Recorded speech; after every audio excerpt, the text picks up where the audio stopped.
Hi friend, I hope you're doing super well. So this month's story to think about is about a young man named Joseph.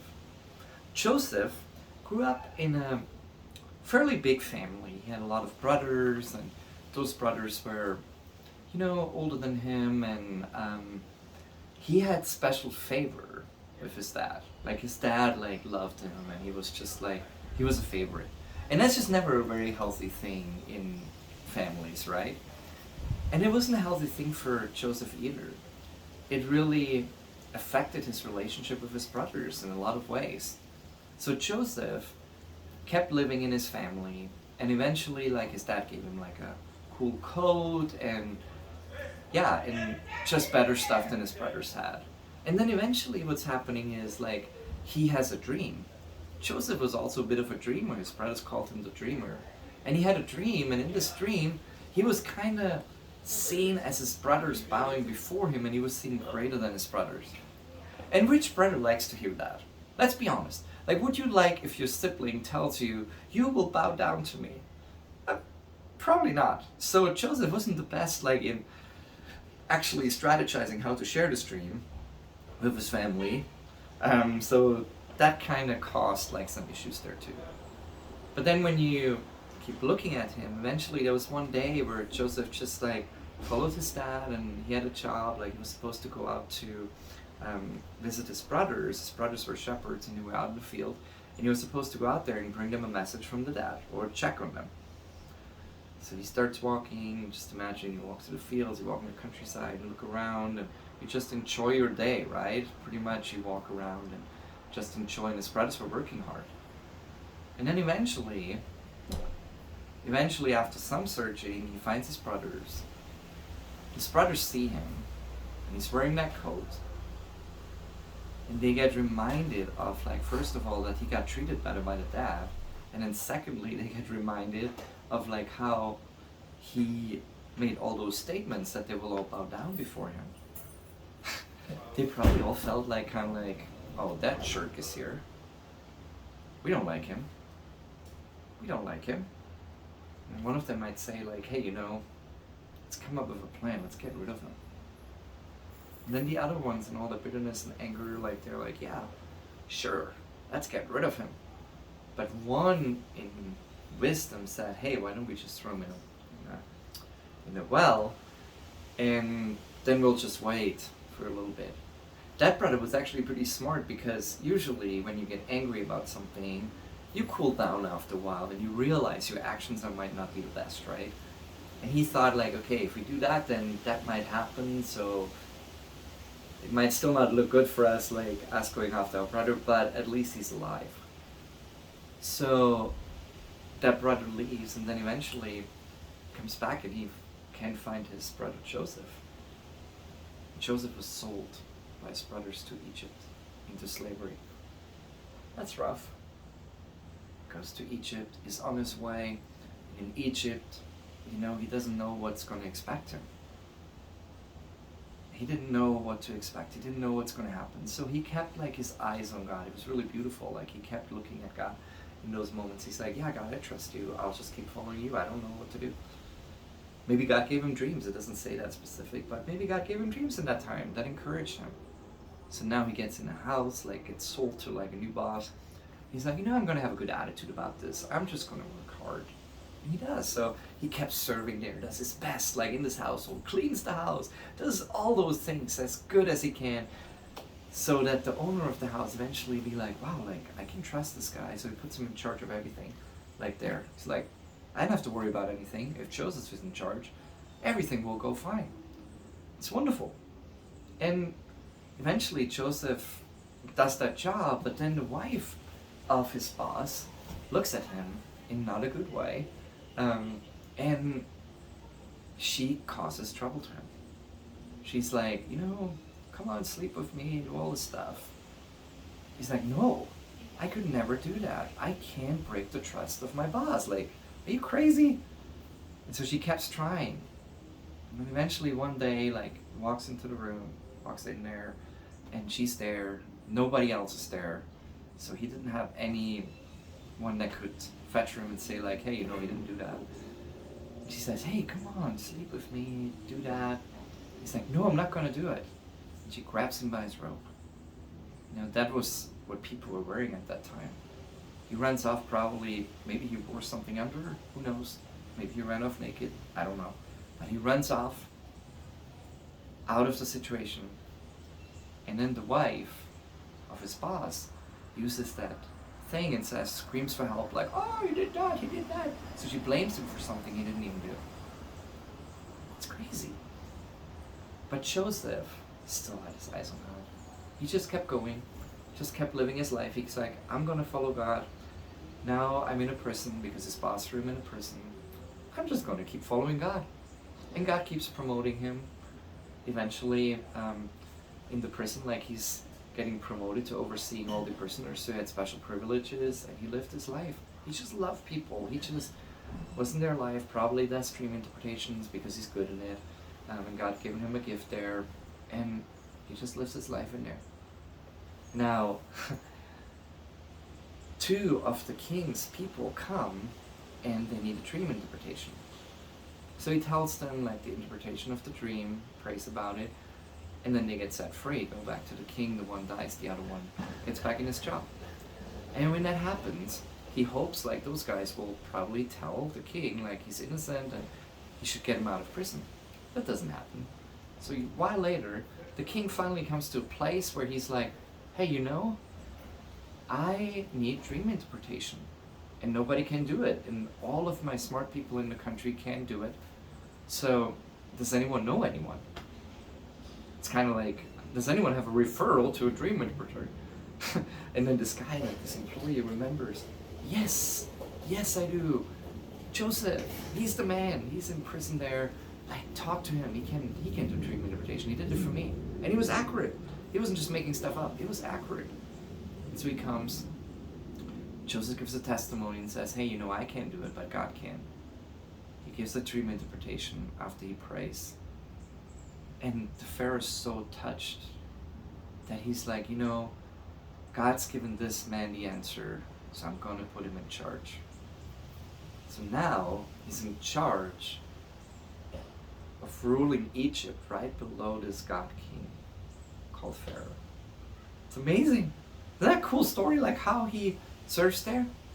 And he's saving that country, so now he helps that the drought and all this other stuff that's happening, he is able to help the people. He is able to save up that, like, in that drought they would be okay. But now something crazy happens. Now this drought starts to affect not just Egypt and around there, but it starts affecting all those other countries around it. It's crazy, like all those people start being affected. And what does he do? Joseph opens up and they can come and, like, buy food in Egypt. Guess what? His brothers, they hang out with their dad, they get hungry. They're like, yeah, now we ate our last potato, or whatever they ate. We're kind of running out of food. What are we gonna do? Let's go to Egypt. Let's buy food from the Egyptians so we will survive. Dad says, okay, go.